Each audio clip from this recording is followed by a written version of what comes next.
जमलेल्या माझ्या कट्टर कडवट निष्ठावंत शिवसैनिक बांधवांनो, भगिनींनो आणि मातांनो, मी आज सकाळपासून शिवसैनिकांना भेटतोय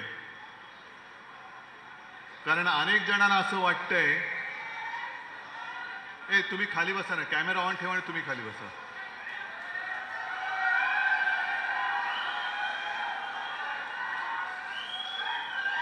अनेक जणांना असं वाटतंय की एक 2-5 खासदार फोडले, 25-30 खासदार आमदार फोडले म्हणजे शिवसेना संपली. त्यांना मुळामध्ये कळलेलंच नाही की शिवसेना म्हणजे कट्टर कडवट शिवसैनिक, निवडून आलेले लोकप्रतिनिधी हा वेगळा भाग आहे. म्हणजे आम्ही ज्यांना निवडून दिलं, ज्या लोकांनी त्यांना मोठं केलं, असे अनेक लोक ज्यांना या शिवसैनिकांनी मोठं केलं ते गेले, पण तरी शिवसेना काही संपत नाहीये आणि कोणी संपूच शकत नाहीये. नाहीतर तुम्हीच बघा, या हिंगोली मतदारसंघात लागोपाठ 2दा गद्दारी झाली. आधीचाही खासदार गेला, तो तर आता तोंडच दाखवू शकत नाही, चोरवाटेने आतमध्ये घ्यावं लागलं त्याला. कारण निवडणूक लढण्यासाठी लोकांसमोर जाणार कसं? कारण तोंडाला हळद नाही तर काळं लागलेलं आहे. तोंडाला काळी फसलेली माणसं लोकांसमोर जाऊ शकत नाहीत. म्हणून हिंगोलीमधला खासदार तो पडून गेला, तो पडला. यवतमाळ वाशिममधनं आधीच्या होत्या त्या गेल्या, त्या तर उभं राहण्याचं धाडसच केलं नाही त्यांनी. ज्यांनी विशेषतः परभणी आणि हिंगोली, इतिहासच असा आहे की पहिल्यापासून कोणी कुठला इकडचा तिकडे गेला तरी इथला मतदार आणि शिवसैनिक हा कायम शिवसेनेसोबत राहिलेला आहे. गद्दारांसोबत. आणि जी मिंदे सेना आहे, नमक हराम हा शब्द मी वापरतोय कारण ज्यांनी त्यांच्यावरती उपकार केले ते तुम्ही सगळेजण, त्या उपकारांची जाणीव न ठेवता त्यांच्याशी दगाबाजी करणारे मेंढ्या सकट सगळे नमक हरामखोर आहेत. काय बाकी ठेवलं होतं? म्हणजे यांना आता संजय तुम्ही म्हणताय, पण करायची त्यांच्याकडे जास्त माहिती असेल, कारण 4 वर्षापूर्वी रेट आमदाराचा 50 खोके होता. यांचा किती असेल आता माहित नाही मला.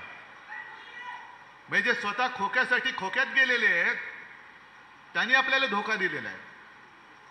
तरी अनेक जण मला तेव्हा सांगत होते की उद्धवजी याला देऊ नका, फुटलेला या फुटणार. म्हटलं नाही रे, असं कसं? आपला आमदार होता, कट्टर राहिलेला आहे, एवढी फाटाफूट झाली तरी सोबत आहे, नाही फुटायचा. तर नाही बघा साहेब, तुम्ही लिहून ठेवा, हाच फुटणार. आणि आता नुसता फुटलाच नाही तर माझ्या कानावर आलं की यांनी गद्दारांचं नेतृत्व केलं. असा हा गद्दारांचा गद्दार. बरं, विश्वास ठेवायचा नाही कसा? मी यवतमाळ वाशिममध्ये गेलो होतो, तिथल्या खासदारांनी काय सांगितलं होतं? जेव्हा मी 1-2 आठवड्यापूर्वी खासदारांची बैठक बोलवली होती घरी, तेव्हा 3 खासदार होते लोकसभेचे, आपले अनिल देसाई, अरविंद सावंत आणि आपले संजय राऊत. बाकीचे सगळे ऑनलाईन हल्ली ती एक सोय झालेली आहे, व्हिडिओ कॉन्फरन्स. त्याच्यामध्ये यवतमाळचे खासदार होते, त्यांनी मला आदल्या दिवशी फोन केला. मला म्हणाले, उद्धवजी काय करू? म्हटलं काय करायचं, यायचंय ना? नाही म्हणे, माझ्या मुलीला बघायला पाहुणे येणार आहेत, सोयरीक जुळवायचे. मग काय करू? आता असं कारण सांगलं, तुम्ही काय सांगाल? या म्हणून सांगाल? नाही, सोयरीक सोडून द्या, या. आता मला काय माहित, मुलीच्या ऐवजी ह्यांची सोयरीक जुळवत होते. ह्यांचा भाव ठरत होता किती खोके. आणि काय म्हणत होते, आम्ही सगळे साहेब तुमच्या सोबत आहोत. इथला तर एवढा हरामखोर, पोराला तिकीट घेतलं आणि मला सांगितलं, साहेब याला अपक्ष उभा करतो. म्हटलं अपक्ष, मग महाविकास आघाडी कशी मतं देणार? नाही साहेब, आपलाच पोरगा आहे ना, कुठे जाणार? चला, ठेवला विश्वास. बरं, एवढं करून थांबला नाही. उद्या मतदान आहे. आदल्या दिवशी नालायक फोन करून मला सांगतो की उद्धवजी जरा या 1-2 तुम्ही फोन केलं तर आपल्याला मतं मिळतील. म्हटलं बरं ते पण केलं. आणि मग ज्योतिबाला विचारतोय, आपल्या इथल्या जिल्हा प्रमुखाला विचारतोय, त्याला साहेब कालपासून हा गायबच आहे. मग एवढा किती नालायक, किती खोटारडा, की विश्वास म्हणजे कोणाचा अविश्वास कोणाला वाटू नये म्हणून स्वतःच फोन सांगायचा की साहेब मी आता इकडे आहे, मी इकडे चाललोय, पण जरा बघा ना उद्याचं याला मतदान मिळालं तर. मग एवढा नालायकपणा ज्याच्या रक्तामध्ये भिनलेला आहे, एवढी गद्दारी ज्याच्या रक्तात भिनले, मला आता लाज वाटते की अशी गद्दार माणसं, ही माझी चूक आहे म्हणून मी तुमची माफी मागतो की मी हे बुजगावणं उभं केलं होतं. हे बुजगावणं होतं. म्हणजे अक्षरशः लिलावात जशी उभी राहतात तशी ही त्यांना काय शब्द वापरायचा तो वापरा. कारण हल्ली शिवीगाळी, एका मुंबईच्या खासदारानं पत्रकारानं शिवीगाळी केली. म्हणजे कहर झाला. ही सगळी लोक बुरखा घालून आपल्यात वावरत होती. म्हणजे वाघाचं कातड पांघरलेले हे लांडगे होते, कोल्हे होते, गाढवं होती. त्यांना आपण काय प्रेमाने डोक्यावरती घेतलं होतं, पण त्या लायकीची माणसं नाहीयेत, नव्हतीच. आणि जो परभणीचा इतिहास आहे, जो हिंगोलीचा इतिहास आहे, तोच मला परत इकडे पाहिजे. जो जो गेला तो संपला, तो या राजकारणातून बाद झाला म्हणजे पूर्ण बादच झाला, त्याला बादच करून टाकायचा. आजपासून तुम्ही सगळे खासदार आहात आणि या हिंगोलीची जबाबदारी मी तुमच्यावर सोपवतोय. विकास निधी म्हणजे कसला, ती एक लगेच हल्ली काय झाले, या मोबाईलवरनं एवढं काही जग जवळ पण आलंय आणि सगळ्यांच्या अडचणी पण वाढल्यात. नको ते वेळेला नको ते फोटो, नको ते रील सगळीकडे जातात. तसं यांचं एक रील फिरतंय, विमानात बसलेले आहेत. कुठून आणला हा पैसा? चार्टर्ड विमान. तुम्ही दारानं कधीतरी विमानतळ तरी पाहिलंय का? माझा शेतकरी जो त्याला म्हणजे मराठवाड्यातला शेतकरी लातूरचाच, ज्याच्याकडे बैल नाही, पत्नीला नांगराला जोडून तो शेती करतोय आणि हे विकास करायला नालायक लोक तिकडे जात आहेत. का? ते शेतकऱ्याचा पहिला विकास कर. म्हणजे नांगराला बैल नाहीये, सगळं गहाण टाकलेलं आहे, शेत जमीन गहाण टाकलेली आहे. खत खरेदी करायला पैसे नाही, बियाणं करायला पैसे नाही आहेत. मोदी बाबांचं ठीक आहे, मोदी बाबा सांगतात खतं वापरू नका, सोनं खरेदी करू नका. अरे सोनं खरेदी करण्याची ताकदच तुम्ही ठेवलेली नाहीये माझ्या या देशातल्या नागरिकांची. कसं करणार सोनं खरेदी? पण सोनं खरेदी करू नका, आमदार खासदार खरेदी करा. आमदार खासदारांचा भाव सोन्यापेक्षा स्वस्त झाला की काय? काय गळ्यात घालून फिरताय आमदार खासदारांना? किती नालायकपणे, किती कहर करायचा. एक तर स्वतःच्या हिमतीवरती खासदार निवडून आणता आलेले नव्हते. हे म्हणे आता बोंबलत फिरतायत, उद्धव ठाकरे फिरत नाही. मी आलो नव्हतो तुमच्या गावात, तिकडे जिथून जिथून लोक आलेत, तुमच्या प्रत्येकाच्या विधानसभा मतदारसंघात मी आलो होतो की नव्हतो? मग मी जर का असं बोललो गर्वाने, मी आलो नसतो, मी फिरलो नसतो, तर या बुजगावण्याला खासदार झाला केला असतं तुम्ही? एक तर पक्ष चोरलेलं, चिन्ह चोरलेलं, नवीन चिन्ह घेऊन आपण लोकांसमोर गेलो. तुम्ही सगळ्यांनी अक्षरशः दिवस रात्र एक करून ना कुटुंबाकडे पाहिलं, ना तुमच्या प्रकृतीकडे पाहिलं. रक्ताचं पाणी केलं, रक्त आटवलं, समोरून पैशाचा धबधबा कोसळत होता. काय तुम्हाला पैशाच्या ऑफर आल्या नव्हत्या? कशाला काम करतो, गप्प बस, तुला एवढे पैसे देतो. अनेक शिवसैनिकांना आल्या, पण शिवसैनिकांनी त्या हरामाच्या पैशाला लाथ मारली आणि हातात भगवा धरलेला शिवसैनिक हा निष्ठेने त्याच्यासमोर उभा राहिला. निष्ठेने उभा राहिला. निष्ठा कधी विकली जाऊ शकत नाही, निष्ठेची कोणी किंमत करू शकत नाही. पण जी एक लाट निर्माण केली गेली होती, राम मंदिर बांधले म्हणून देशात मोदींची लाट होती, त्या मोदींच्या लाटेत शेवटचे फक्त 15 दिवस आपल्याला मशाल निशाणी मिळाल्यानंतर महाराष्ट्राने भाजपचं गाढव हे अडवलं होतं. आपण महाविकास आघाडीचे 31 खासदार आपण निवडून आणले होते. त्याच्यामध्ये मी अभिमानाने सांगेन, माझ्या मराठवाड्याने 3 खासदार शिवसेनेची दिले होते निवडून. अभिमानाने सांगेन. हे भाजपच्या विरोधातलं मतदान नव्हतं, हे मशालीच्या विश्वासावरचं मतदान नव्हतं, शिवसेना प्रमुखांच्या चेहऱ्यावरती बघून मतदान झालेलं नव्हतं. मग मोदींच्या विरोधात एवढी लोक असताना पुन्हा तुम्ही त्यांच्याचकडे काय गेलात? बरं, आणखीन एक रहस्य असं आहे की जी भविष्य नाहीये, भवितव्य नाहीये, म्हणजे मिंदेचं भवितव्य शून्य आहे. काम संपलं की मिंदेला सुद्धा कचऱ्याच्या टोपलीत टाकणार आहेत, हे लिहून ठेवा तुम्ही. पण पण मी भाजपात हे जायच्या ऐवजी मिंदेकडे का गेले, हे मोठं कोड आहे. का भाजपात का नाही गेले? म्हणजे मला तर आता शंका वाटते की काल विमानामध्ये योगायोग असेल, आपल्या राज्याचे मुख्यमंत्री पण होते माझ्यासोबत. मग लगेच पत्रकारांचं सुरू झालं, चर्चा काय झाली? चर्चा म्हटलं उच्चस्तरीय चर्चा होती, ढगांच्या वरची. पण मला अशी शंका वाटते की हे जे म्हणतात ना ऑपरेशन काय टायगर, अरे टायगरवरती कोण ऑपरेशन करू शकत नाही. एक पंजा मारला ना तुमचं सगळे आतडी बाहेर येतील. हे ऑपरेशन टायगर नाहीये. मला शंका येते ऑपरेशन देवेंद्र आहे. कारण आज ना उद्या, कारण देवेंद्र, त्यांना असं वाटतंय की देवेंद्र फडणवीस कदाचित उद्या पंतप्रधान पदाच्या शर्यतीत उतरतील, म्हणून आत्ताच त्यांचे पंख काप. महाराष्ट्रातून एकही माणूस दिल्लीपर्यंत पोहोचता कामा नये म्हणून त्याला तिथल्या तिथे गुंतवून ठेव, म्हणून शिवसेनेचे खासदार फोडून अमित शहानी त्यांना या मिंद्याकडे पाठवल्यात. हा माझा स्पष्ट आरोप नाही, तर माझा समज आहे.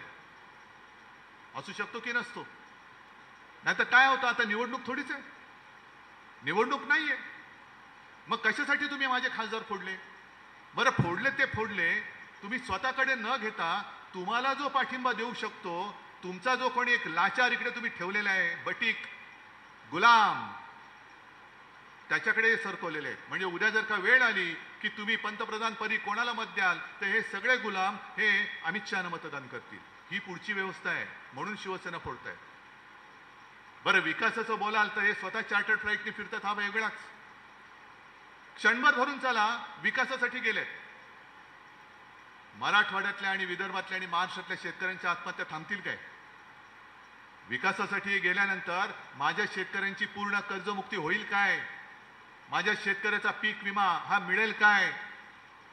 आणि त्यावेळेला समोर उभं राहून मोदींना तोंडावर प्रश्न हे विचारू शकतील काय? जी धमाक, जी हिंमत शिवसेनेमध्ये असताना होती, ती गुलाम सेनेत गेल्यानंतर हे सगळे बाडगे करू शकतील काय? आणि याचं उत्तर स्पष्ट आहे. शिवसेनेचं अस्तित्व हे आमदार खासदारांवरती नाहीये. शिवसेनेचं अस्तित्व हे जनतेवरती आणि शिवसैनिकांवरती अवलंबून आहे. आता सुद्धा माझ्याकडे, मी सरकारमध्ये नाहीये, तरी पण एक शिष्टमंडळ भेटलं आणि एक आता यांनी समोरून एक निवेदन दिलं, शक्तीपीठ महामार्ग रद्द करा. कोण आहे मी, काय करू शकतो? माझे तर खासदार पण फोडलेत. इथला जो खासदार होता त्याला विचारा, नालायका तू कधीतरी आमच्या बाजूनी कधी बोललास तिकडे? आता बोलू शकतोस? जाऊ शकतोस तिकडे की नाही? या शक्तीपीठ महामार्गामध्ये माझ्या शेतकऱ्यांचं संपूर्ण राख रांगोळी होते, कुटुंबाच्या कुटुंब उद्ध्वस्त होत आहेत, त्यासाठी सुद्धा लोकांच्या आत्महत्या झालेल्या आहेत. हा शक्तीपीठ महामार्ग होऊ देऊ नका हे सांगण्याचं धैर्य हे विकासवाले करू शकतील काय? मग जबाबदारी आपलीच येणार आहे, कारण विकास त्यांचा होणार. खोके त्यांना मिळालेत. रस्त्यावरती कोण? तुम्ही आणि आम्ही. जसं मी तुमची माफी मागायला आलो तसंच तुम्हाला मी विश्वास द्यायला आलेलो आहे. खासदार फुटला फुटू द्या, पुन्हा आपण नवीन खासदार आणू, आपल्या हक्काचा आणू, नव्याने आमदार आणू. पण तुमच्या न्याय हक्काचे आणि जीवन मरणाचे जे प्रश्न आहेत ते सोडवण्यासाठी हा उद्धव ठाकरे, उद्धव बाळासाहेब ठाकरे तुमच्या खांद्याला खांदा लावून, आमदार खासदार कोणी सोबत नसला तरी मी तुमच्या सोबत उभा राहिल्याशिवाय राहणार नाही. कारण माझी बांधिलकी ही सत्तेशी नाहीये, माझी बांधिलकी त्या फुटीरांशी नाहीये, माझी बांधिलकी तुमच्याशी आहे. तुमच्यामुळे हे आमदार खासदार दिल्ली आणि विधिमंडळ बघू शकतात, नाहीतर किंमत त्यांची काय होती. पण हा एक नवीन धंदा झालेला आहे. एक तर काय करतात हल्ली, समोरून कोण उभा राहिला महायुतीचा की त्याच्या विरुद्ध उभं राहायचं. साहेब 100% येतो आणि मग साठवलोटा असं करायचं की बरोबर शेवटच्या दिवशी अर्ज मागे घेऊन पैसे घेतात आणि पसार होतात, म्हणजे बिनविरोध निवडणूक होते. आणि दुसरं हे असं, जर यांना आपण उमेदवारी दिली नसती, आपण यांना खासदार केलं नसतं, तर काय यांचं कुत्र तर यांच्या दारात विचारायला आलं असतं, तंगडवर करायला आलं असतं यांच्या घरी. पण निवडून यायचं, शिवसेनेशी आम्ही प्रतारणा करणार नाही. म्हणजे त्या तिथल्या यवतमाळच्या गद्दारीने तर मला तो एक व्हिडिओ पाठवला कोणीतरी. 82 वर्षाच्या आईने त्यावेळेला त्याने सांगितलं होतं की तू ठाकरेंकडे जा, त्यांच्यासोबत राहा. मग आता काय आईला वाटत असेल? तसंच ह्या इथल्या गद्दारांनी सुद्धा जो विश्वासघात आपल्याशी केलेला आहे, विश्वासघात केला तो केला, पण परत पोराला पुढे सरकत होते. म्हणजे हे विशेष. आम्ही केली तर घराणेशाही. उद्धव ठाकरे मुख्यमंत्री झाले, आदित्य ठाकरे मंत्री झाले, बघा घराणेशाही. अरे पण तू लेका, तू खासदार, तुझं कार्ट आमदार करायचंय, इकडे हा उपमुख्यमंत्री बसलाय, त्याचं कार्ट तिकडे दिल्लीमध्ये मंत्रिपदासाठी सगळी फोडाफोडी करते. ही घराणेशाही नाहीये. आम्ही करू ती घराणेशाही आणि तुमचं काय? बेईमानी रक्ताची अवलाद ही त्यांची पोरं बाळ जर का सगळं भोगत असतील तर ती घराणेशाही होत नाही. बरं कशासाठी तुम्ही गेलात तिकडे? आता संजय राऊत यांनी जो विषय घेतला तो आपल्याला राज्यभर करायचा आहे, करणार, नक्की करणार. कारण राम मंदिर हा आपल्या केवळ महाराष्ट्राच्याच नव्हे तर तमाम जगातल्या तमाम हिंदूंच्या जीवाभावाचा प्रश्न आहे. जर अडवाणीजींनी रथयात्रा काढली नसती आणि हिंदुत्व जे शिवसेना प्रमुखांनी पुन्हा एकदा वरच्या पातळीवरती आणलं होतं, या देशातली 1987 सालची पार्लेची पहिली पोटनिवडणूक अशी होती जी हिंदुत्वाच्या मुद्द्यावरती जिंकली गेली. आणि मग तेव्हापासून सगळ्यांच्या लक्षात आलं, अरे हिंदू वोट बँकेवरती निवडणूक जिंकू शकतो. मग भाजप सोबत आला, मग अडवाणींनी रथयात्रा काढली, मग मंडल कमंडल झालं, बाबरी पाडली गेली. त्यावेळेला आपल्याकडनं मराठवाड्यात सुद्धा आणि महाराष्ट्रातनं अनेक शिवसैनिक तिकडे गेले होते. पण बाबरी पडली रे पडली, पाडल्यानंतर सगळे भाजपवाले दोन पायात शेपूट घालून बिळात लपून बसले होते. आम्ही नाही, आम्ही नाही, आम्ही नाही, आम्ही नाही, आम्ही नाही, आम्ही नाही. आणि कोर्टाने निर्णय देऊन राम मंदिर झाल्यानंतर काय छाती काढून पुढे आले, शंकराचार्य नको, हा नको, तो नको, फक्त मीच, जणू काय मीच सगळं केलं आणि मीच राम मंदिर उभं केलं. मग आता राम मंदिराची जी काही लूट चालले, मंदिर वही बनाएंगे, कशासाठी? लूटने के लिए. ही गद्दारी जी झालेली आहे आणि गद्दार गट, गद्दार सेना जी आहे, जी त्यांची गुलाम झालेली आहे, ते राम मंदिराच्या प्रश्नाबद्दल, राम मंदिराच्या लुटीबद्दल प्रश्न विचारू शकतील काय? आपण करणार आहोत, राज्यभर आंदोलन करणार आहोत. पण हा केवळ गद्दारीचा प्रश्न आहे, तो शिवसेनेशी नाही, उद्धव ठाकरेशी नाही, हिंगोलीचा नाहीये, ना परभणीचा, ना आणखीन कुठला. हा हिंदूंची, हिंदुत्वाशी केलेली गद्दारी आहे, ज्याचा जाब आपल्याला भाजपाला विचारावा लागेल. जसं त्यावेळेला मोगल आक्रमकाने आपली मंदिरं लुटली, काही तोडली, तसंच ते बाबरी बांधली गेली होती ना. मग त्यावेळेला मोगलांनी जर का आपली मंदिरं लुटली म्हणून आपण त्यांना शिव्या घालत असू, तर आता तुमचे जे काही चेले चपाटे राम मंदिर लुटतायत त्यांच्यावरती कारवाई आजपर्यंत का केली नाही? मध्य प्रदेशमध्ये भाजपचे मुख्यमंत्री मंदिराच्या परिसरातल्या जमिनी लुटतायत, लुटल्या, पत्रकार परिषदेत आलं. हेच जर का इतर कोणी विरोधी पक्षातल्यांनी केलं असतं तर देशभर यांनी काय हंगामा केला असता. म्हणून आज जो सामनामध्ये संजय राऊत यांनी आग्रह केलेला मुद्दा म्हणून वाचा. कारण मधल्या काळामध्ये सगळे सकल हिंदू समाज म्हणजे काय, हिंदू जनजागृती म्हणजे काय, हिंदू खतरे में है, अरे आम्ही हिंदूच आहोत. पण जेव्हा काँग्रेसचं राज्य होतं तेव्हा इस्लाम खतरे में आहे म्हणून घोषणा दिल्या जायच्या. आता 12 वर्ष तुमचा बसले तिकडे जग काय विश्वगुरु, त्यांच्या काळामध्ये हिंदू खतरे में कसा आला?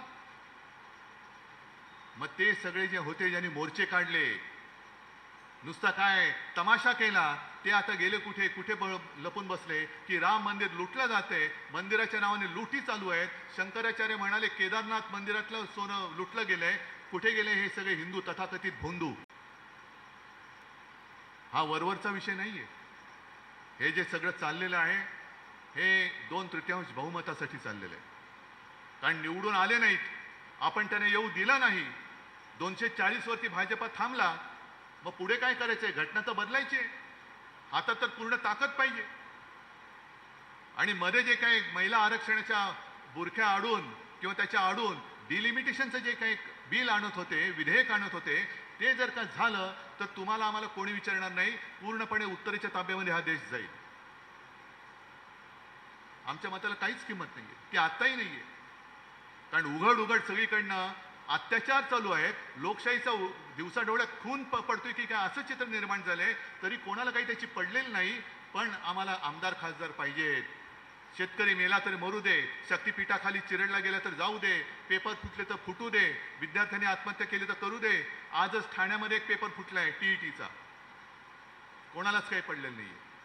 नीटचा पेपर फुटला, धर्मेंद्र प्रधाननी राजीनामा तर दिलाच पाहिजे, पण त्यातलं जे काही केंद्रबिंदू होतं ते आपल्या दुर्दैवाने आपल्या महाराष्ट्रातलं होतं. आणि असं म्हणतात की ते पकडलेले किंवा ज्यांच्यावरती आरोप आहेत ते सगळे यांच्या परिवाराशी संबंधित होते. मग या पापाबद्दल कोणालाच काही वाटत नाही? किंवा तुम्हाला त्याच्याकडे लक्ष जाऊ नये म्हणून हे फोडाफोडी चालले, असा माझा स्पष्ट आरोप आहे. का मला परत शिवसेनेचा खासदार पाहिजे? का मला परत शिवसेनेचा आमदार पाहिजे? होय, मला शिवसेनेची सत्ता पाहिजे, कारण ज्यांचा विश्वास माझ्या शिवसेनेवर आहे त्यांना न्याय देण्यासाठी, म्हणून मला परत सत्ता पाहिजे. त्यावेळेला मला मुख्यमंत्री व्हावं लागलं. मी काही ठरवून मुख्यमंत्री झालो नव्हतो. जर भाजपाने दिलेलं वचन पाळलं असतं तर मी मुख्यमंत्री झालोच नसतो. दुसरा कोणतरी शिवसैनिकच मी करणार होतो. पण जी काही मला संधी मिळाली त्यावेळेला मात्र जेवढं काही करता येणं शक्य होतं तेवढं मी प्रामाणिकपणे करण्याचा प्रयत्न केला. कोणी माझ्याकडे कर्जमुक्ती मागितली नव्हती, तरी सुद्धा माझं कर्तव्य म्हणून माझ्या नागपूरच्या पहिल्या अधिवेशनात कर्जमुक्ती मी जाहीर केली आणि ती मी करून दाखवली. मी फुकटामध्ये रेशन वाटा हे वाटा असं नाही करत, पण गोरगरिबाला काहीतरी जेवण मिळालं पाहिजे त्याच्यासाठी 10 रुपयात शिवभोजन करून मी दिलं होतं. आता काय झालं मला माहिती नाही. कोरोनामध्ये तुमच्या सगळ्यांच्या सहकार्याने आपण महाराष्ट्र सावरला होता. पाडलं सरकार. अरे पण पाडलं तर पाडलं, सत्ता तुम्ही मिळवलीत, मिळवल्यानंतर काहीतरी त्याचा उपयोग करून द्या ना, महाराष्ट्राचं भलं करा ना, देशाचा विकास करा. तुम्ही तो नाही करायचा. फक्त आम्हाला सत्ता पाहिजे, सगळे आमच्या ढेंगे खालनं जायला पाहिजेत. नाही होणार. छत्रपती शिवरायाचा महाराष्ट्र कोणाच्या ढेंगे खालनं नाही जाणार. आणि तो जो जमाना होता मराठ्यांच्या घोड्यांच्या टापाने दिल्ली हादरायची, तो जमाना आपल्याला आता परत आणावा लागेल. कोणाची टाप होता कामा नये, महाराष्ट्राकडे वाकड्या नजरेने पाहायची. आणि मला खात्री आहे आज अनेक जण नवे जुने माझ्या समोर आलेत, कुठे काही बिघडलेलं नाहीये. मला खात्री आहे एक सुद्धा माझा कट्टर कार्यकर्ता गद्दाराच्या मागे गेलेला नाही, जाऊ शकत नाहीये. इकडे खुद्द हातगावचे कार्यकर्ते बसलेत. पण मी तमाम हिंगोलीकरांना एक आवाहन करतोय. आवाहन म्हणजे विनंती. जे कोणी या नालायकामुळे नाराज होऊन घरी बसले असतील, जे कोणी या नालायकामुळे नाराज होऊन दुसरीकडे गेले असतील, या परत या सगळ्यांनी परत या. कारण याला काय होतं, ह्याच्याकडे मी दिलं होतं सूत्र, बन तू खासदार. मग अडचण त्याला होऊ नये म्हणून मग ते साहेब हा नको, साहेब तो नको, मग हातगावमध्ये हा नको, झालं. मग एक तर वाटोळं करायचं तेवढं करून ठेवण्याचा प्रयत्न केलाच आणि स्वतःही गेला. तर जे जे कोणी त्याच्यावरती नाराज होऊन गेले असतील, या बाबांनो शिवसेना आपली आहे. आज मी सगळ्यांना साथ घालतोय. या गद्दारांमुळे जे जे कोणी गेले होते त्या सगळ्यांनी परत यावं. या सूत्राने या गद्दाराला गाडा परत. आणि तुम्ही सगळे समर्थ आहात. तुम्हाला सगळ्यांना निष्ठेचं पाणी गद्दारांना कसं पाजायचं हे पक्क कळलेलं आहे. अनेक जण आले आणि अनेक जण गेले, पण हिंगोलीवरचा भगवा तुम्ही कधी उतरू दिला नाही. म्हणून मी तुम्हाला खरंच साष्टांग दंडवत घालतोय.